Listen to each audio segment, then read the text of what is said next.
அப்பொழுது மோசே கர்த்தரை நோக்கி ஆண்டவரே இதற்கு முன்னாவது. இதெல்லாம் நல்லா தாங்க இருக்கு. கடவுள் ஒரு காரியத்தை சொன்னா அவர்கிட்ட பேசும்போதெல்லாம் நல்லா தான் பேசுறோம். கர்த்தாவே, சுவாமி, பரிசுத்தமுள்ள பிதாவே, பரலோக தகப்பனே, பரம பிதாவே, இதெல்லாம் நல்லா இருக்கு. ஸ்டார்டிங் சூப்பரா இருக்கு. கூப்பிடுறீங்க, இதெல்லாம் ஒரு நல்ல செமையா இருக்கு. பாத்துக்கங்க, உங்க ஜெபத்துல ஆரம்பத்துல அப்படியே கூப்பிடுறீங்கல்ல, அன்புள்ள ஆண்டவரேன்னு கூப்பிடுறான், அப்பா பிதாவேன்னு நான் கூப்பிடுங்க, தப்புன்னு சொல்லல, நல்லா இருக்கு. மோசையும் சொன்னது நல்லா இருக்கு. எப்படி சொன்னா? ஆண்டவரே அப்படின்னா சொல்லிட்டு அடுத்து என்ன சொல்றான்? இதற்கு முன்னாவது தேவரீர் உமது அடியேனோடு பேசினதற்கு பின்னாவது. இப்ப நீங்க பேசினதுக்கு அப்புறமாவது நான் வாக்கு வல்லவன் அல்ல, எனக்கு சரியா பேச வராது, அப்புறம் நான் திக்குவாயும் திக்கி பேசுவேன், மந்த நாவும் உள்ளவன் என்றான். எனக்கு டக்குன்னு பதில் சொல்ல வராது. அப்பொழுது கர்த்தர், இருங்க இப்ப அவ இந்த இடையில ஃபர்ஸ்ட் எடுத்த உடனே ஆண்டவரேன்னு சொன்னதே அடிபட்டு போச்சு. ஆண்டவரே அப்படின்னா நீங்க ஜெபம் பண்றீங்க, ஜெபம் பண்ண ஆண்டவர்கிட்ட போறதே என்ன இதுக்கு? அவர் ஏதாவது உங்களுக்கு செய்வாருன்னு தான் போறீங்க. ஆனா அங்க போய் என்ன அறிக்கை பண்றீங்க அப்படின்னா, எனக்கு திக்குவாயே, எனக்கு உங்களை மாரி சொல்ல வராது பாஸ்டர். போய் வசனத்தை சொல்லியா 4 பேருக்கு சூசியம் சொல்ல, உங்களை மாதிரி எனக்கெல்லாம் சொல்ல என்ன செய்யாது, வராது பாஸ்டர்.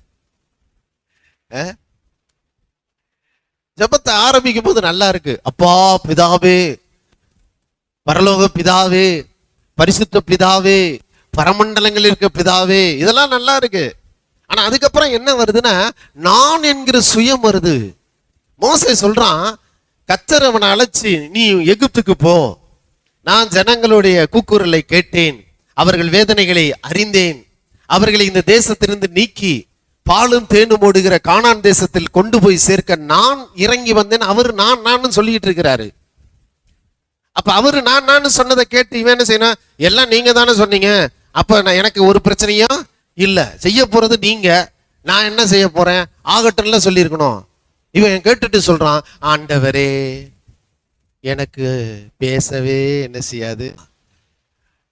அவரை பத்தி சொல்லிட்டு இருக்கிறாரு. நான் ஜனங்களோட வேதனையை பார்த்தேன், நான் ஜனங்கள் கூக்குரல் சத்தத்தை கேட்டேன், அதனால நான் உடனே இறங்கி வந்தேன், இந்த ஜனங்களை நான் விடுவிச்சு பாலும் தேசம் தேனும் ஓடுகிற கானான் தேசத்துக்கு கொண்டு போய் சேர்க்க நான் இறங்கி வந்தேன், நான் உன்னை அனுப்புகிறேன் அப்படின்னு அவரை பத்தி தான் பேசிட்டு இருக்கிறாரு. இப்ப அதைத்தானே இவன் யோசிக்கணும், அவர் சொன்னது தானே நீங்க யோசிக்கணும். உங்களுக்கு கர்த்தர் அப்படித்தானே சொல்லி இருப்பாரு, வாக்குத்தத்தங்கள்லாம் உங்களுக்கு கொடுத்திருப்பாரு. அப்ப வாக்குத்தத்தம் நிறைவேறலன்னு உட்காந்து அழுது இடிச்சுக்கிட்டு இருக்க கூடாது. வாக்குத்தத்தங்கள் சொன்னவர் நிறைவேற்றுவார். அவர் மனம் மாற மனுபுத்திரன் அல்ல, அவர் பொய் சொல்ல ஒரு மனிதன் அல்ல, அவர் சொல்லியும் நிறைவேற்றாது இருப்பாரோ? வானமும் பூமியும் ஒளிந்து போகும், கர்த்தருடைய வார்த்தையின் ஒரு புள்ளியாயிலும் எழுத்தாயிலும் உறுப்பாயிலும் அழிந்து ஒளிந்து போவதில்லை என்று ஆண்டவராய் இயேசு கிறிஸ்து சத்தியம் பண்ணி சொல்லி இருக்கிறாரு. சொன்னது மறந்துடுவாரா? என்ன பிரச்சனைன்னா, இன்னைக்கு நமக்கு இருக்கிற என்ன பிரச்சனை, அவர் என்ன சொன்னாருங்கிறத நம்ம காதல வாங்குறது இல்ல. நம்மளை பத்தி தான் கடவுள்கிட்ட காதல போடுறதுக்கு ரெடியா இருக்கிறோம். இப்ப மோசே கிட்ட கர்த்தர் சொன்னாரு, இந்த எகிப்தில் இருந்து ஜனங்களை விடுதலையாக்கி அங்க கொண்டு போய் சேர்க்கணும்னு நான் இறங்கி வந்தேன்ப்பா, அதனால நான் தான்ப்பா உன்னை எகிப்துக்கு போக சொல்றேன்ப்பா அப்படின்னு சொன்னா, சரிங்க ஆண்டவரே இதெல்லாம் உங்க வேலையாக்கம், சரி உங்க வேலையை நீங்க செய்யுங்க, எனக்கு ஏதோ வேலை கொடுங்க நான் போய் செய்யறேன்னு சொல்லணும்ல. இவன் என்ன சொல்றான், இவனை பத்தி பேசுறான். கர்த்தர் வந்துட்டு கேட்டாரா, அப்ப உனக்கு எப்படிப்பா இருக்குன்னு நான் கேட்டாரு. இவன் சொல்றான், நான் ஆண்டவரே சொல்லுப்பா, ஆண்டவரேன்னு அவருக்கு கொஞ்சம் குளிர்ச்சியா இருக்கு. பரவாயில்லையே ஆண்டவரேன்னு கூப்பிட்டான், சொல்லுப்பா மோசே சொல்லு என்னாரு. நீங்க இப்ப பேசுறீங்களா? ஆமா. அது பேசுறதுக்கு முன்னாடியும் சரி, இப்ப பேசி முடிச்சிட்டீங்களா? ஆமா. இதுக்கு பின்னாடியும் சரி. சரி ஏதோ புதுசா சொல்ல போறேன் போல இருக்கு, சொல்லுப்பா. முந்தியும் சரி பிந்தியும் சரி. என்னப்பா அப்படின்னா, எனக்கு பேச்சு வராது. என்ன பேசுறியடா? இல்ல பேசுவேன், டக்குன்னு பேச வராது, அது மாதிரி மந்தம். இப்படி அவனை பத்தி சொல்றான். நீங்க உங்க வாழ்க்கையில நீங்க ஜெயிக்காம தோற்று கொண்டு இருக்கிறதுக்கு காரணம் என்ன தெரியுமா? நீங்க உங்களை பத்தி தான் நிறைய யோசிக்கிறீங்க. ஒன்றை தெரிந்து கொள்ளுங்கள், கர்த்தர் உங்ககிட்ட வந்து பேசும்போது, கர்த்தர் உங்ககிட்ட அவருடைய வார்த்தையை சொல்லும்போது அவர்தான் அதுக்கு பொறுப்பாக இருக்கிறார். நீங்கள் அல்ல, நீங்கள் அல்ல. நீங்க என்ன நினைக்கிறீங்கன்னா, அவர் ஒண்ணு சொன்ன உடனே அதுக்கு முழு பொறுப்பும் நான் தான் அப்படிங்கிறீங்க. கர்த்தர் சொல்றாரு, உன்னால அதை செய்ய முடியாது. நீ தேடினாலும் ஓடுனாலும், ரோமர்ல பவுல் சொல்றாரு, விரும்புகிறவனாலும் அல்ல, ஓடுகிறவனாலும் அல்ல, இறங்குகிற தேவனாலே ஆகும். அப்ப மோசே இப்படி சொன்ன உடனே ஆண்டவருக்கு கொஞ்சம் ரெஸ்ட்லெஸ் ஆயிடுச்சு. என்னடா நான் ஒன்னு சொல்லிக்கிட்டு இருக்கேன், நான் என்னை பத்தி சொல்லிட்டு இருக்கேன், நான் வந்து இறங்கினேன், நான் வந்து இவனை விடுதலையாக்குவேன், நான் பாலும் தேனு ஓடுற கானான் தேசத்தை கொண்டு போவேன்னா இவனை பத்தி பேசிட்டு இருக்கான். எனக்கு மந்தனாவாக்கும் திக்குவாயாக்கும் அதுவாக்கும் இதுவாக்கும் நான் போக மாட்டேனாக்கும் வேற யாரையாவது அனுப்புவீங்களாக்கும். ஏன் எங்களுக்கு தெரியாதா? உன்னை விட்டா வேற ஆளை கூப்பிடுறதுக்கு தெரியாதா அவருக்கு? சொல்லுங்க.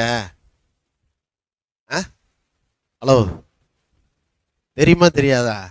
தெரியும். உனக்கு தெரிஞ்சுதானே கூப்பிடுறாரு. உனக்கு திக்குவாய்ங்கிறது அவருக்கு தெரியுமா தெரியாதா? எதுவும் நீங்க சொன்னாதான் உங்க கஷ்டம் கடவுளுக்கு தர்ற மாதிரி.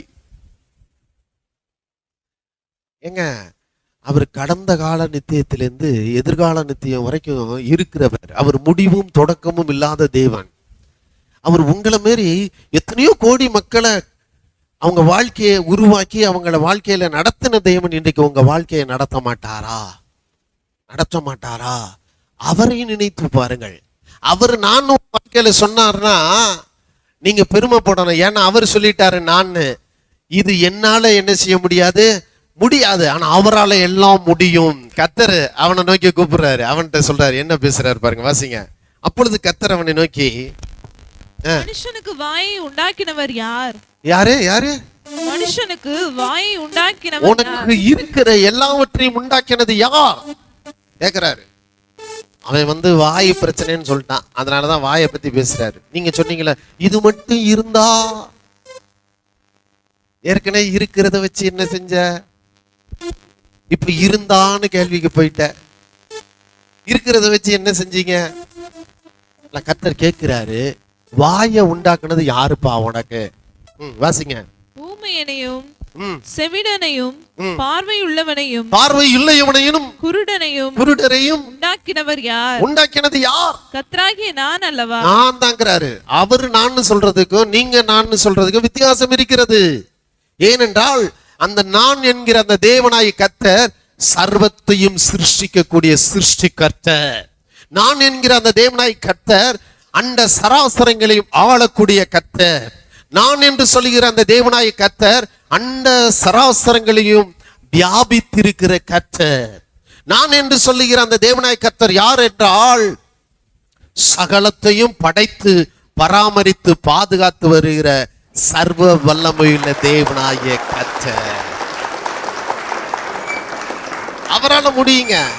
உங்க வியாதிய சொடக்கு போடுற நேரத்துக்குள்ள உங்க வியாதியை மாத்த அவரால் முடியும். உங்களால முடியாது. நீங்க 10 வருஷம் மாத்திரை சாப்பிட்டாலும், கண்ணுக்குள்ள லென்ஸ் வச்சாலும் அவரால் மட்டும்தான். சொல்லுங்க. வாழ்க்கையை வந்து நீங்களா வாழணும்னு நினைச்சீங்கன்னா ரொம்ப கஷ்டம். வயசான உடனே தோல் சுருங்கும், கண்ணு சுருங்கும், காது சுருங்கும், காலு நடக்க முடியாது, பின்னும். இதெல்லாம் நீங்களா வாழணும்னு ட்ரை பண்ணா. ஆனா அவரோட கனெக்ட் ஆகி வாழ ஆரம்பிச்சிங்க அப்படின்னா, உங்களை உண்டாக்கிய தேவன் சாதாரணமா உண்டாக்கல. உங்களை உங்க தாயோட கருவறையில உங்க அம்மா அப்பா கூட பார்க்காத இடத்துல அவர் உங்களோடு இருந்து, அந்த இருட்டறையில உங்களோடு தங்கி இருந்து, உங்களை ஒவ்வொரு நாளும் உருவேற்றி உங்களை அந்த இடத்துல அவர் அரவணைத்து பாதுகாத்து அந்த கருவறையிலே பராமரித்து ஒரு சேதமும் இல்லாமல் அந்த கருவறையிலிருந்து வெளியே கொண்டு வரும்படி உங்களோடு இருந்த கர்த்தர் சொல்லுகிறார், நான் உன் தேவனாகிய கர்த்தர். நீங்க நான் சொல்றதுக்கு கடவுள் நான் சொல்றதுக்கு வித்தியாசம் என்னங்க? மோசே மாதிரி ஆயிட்டீங்க. இருக்கிறது அதுக்கப்புறம் மோசே பார்த்தீங்கன்னா ஊழியத்தை ஆண்டவர் கொடுத்தப்ப இப்படியெல்லாம் பேசினான். அப்படின்னா ஊழியம் செஞ்சு பழகினதுக்கு அப்புறம் பார்த்தீங்கன்னா டக்கு டக்குன்னு பேசுவான். ஏன்னா அவனுக்கு தெரிஞ்சு போச்சு, நான் சொல்லல, அவர் சொல்லி என்ன அனுப்பியிருக்கிறாரு. ஆமீன் சொல்லுங்க. நான் சொல்லலையா, அவர் என்ன சொல்ல சொல்லி என்ன செய்திருக்காரு. இந்த கடைசியா 9 வாதம் முடிஞ்சதுக்கு அப்புறம் பார்வோன் சொல்லுவான் மோசையை பார்த்து, போடா இனிமே மூஞ்சிலே முழிக்காதடா போடா அப்படிமா. இந்த பார்வோன் அப்ப பார்வோனா இருந்தவனும் மோசையும் அரண்மனையில ஒன்றா வளர்ந்தவங்க. அதனாலதான் இவனை உள்ள விட்டானுங்க. மோசைங்கவும் அவன் நம்ம ஃப்ரெண்டுல வாடா வர சொல்றான். என்னடா மோசே, என்னடா தாடி மீசையெல்லாம் வளர்த்து இப்படி ஆயிட்ட, எப்படி இருந்தவன்டா, எங்கடா போன அப்படின்னு கேட்டுக்குந்தான். 9 வாதிகள் அனுப்புனதுக்கு அப்புறம் அவனுக்கு கோவம் வந்துடுச்சு மோசை மேல. நீ என் மூஞ்சிலே முழிக்காதடா போயிடுறா அப்படிங்கிறான். அப்ப மோசை என்ன சொன்னான் தெரியுமா, இல்லைங்க நீ என்னடா என் மூஞ்சில ஓ மூஞ்சில என்ன முழிக்க கூடாதுன்னு சொல்றேன். நான் இன்னைக்கு சொல்றேன்டா, இனிமே ஓ மூஞ்ச நான் பார்க்க மாட்டேன்டான்ட்டு வந்தான். ஏன் தெரியுமா, என்னை அழைத்து அனுப்பி இந்த காரியங்களை செய்த என் தேவனாய கர்த்தர் யார் என்று நீ அறிந்து கொள்ளும்படி இனி உன் முகத்தை நான் பார்ப்பது இல்லை, இனி நீ என் முகத்தை பார்ப்பது இல்லைன்னு சேலஞ்சு விட்டுட்டு வெளியே வந்தான்.